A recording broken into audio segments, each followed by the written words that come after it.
এবারে যদি তৃণমূল কংগ্রেসের বাইরে কোথাও ভোট পড়েছে তাহলে কিন্তু আমরা কথা বলতে ছাড়বো না। এটা যেন আপনাদের সবার মাথায় থাকে।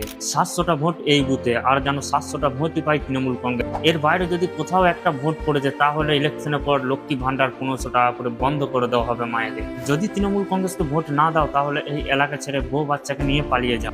এটা আমি বলছি না, এটা বলছে তৃণমূল কংগ্রেসের এক নেতা। চলুন তার মুখ থেকেই আপনারা শুনে নিন, তারপর আমি একে কিছু কথা বলছি।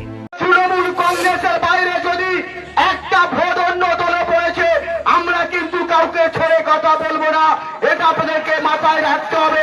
700টা ভোট এই বুথে 700টা জোড়া খুলে দিতে হবে। যদি অন্য জায়গায় ভোট পড়ে তাহলে কিন্তু লক্ষ্মী ভান্ডার ভোটের পরে বন্ধ হয়ে যাবে। কারণ তৃণমূলের খাবে, তৃণমূলের করবে, আর তৃণমূলের সাথে বেইমানি করবে।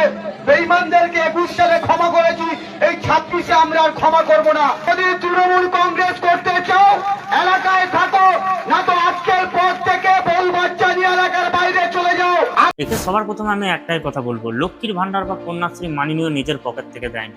এটা সাধারণ পাবলিকের এবং আম জনতার ট্যাক্সের টাকা। আর তুমি যে মাস গেলে স্যালারিটা পাচ্ছ সরকার থেকে, সেটাও আমাদের ট্যাক্সের টাকা। তাই তোমার মুখে এই কথাটা মানাই না। আর রইল তোমার এলাকার কথা, কারণ এলাকা কাউরি বাপত্তি সম্পত্তি নয়।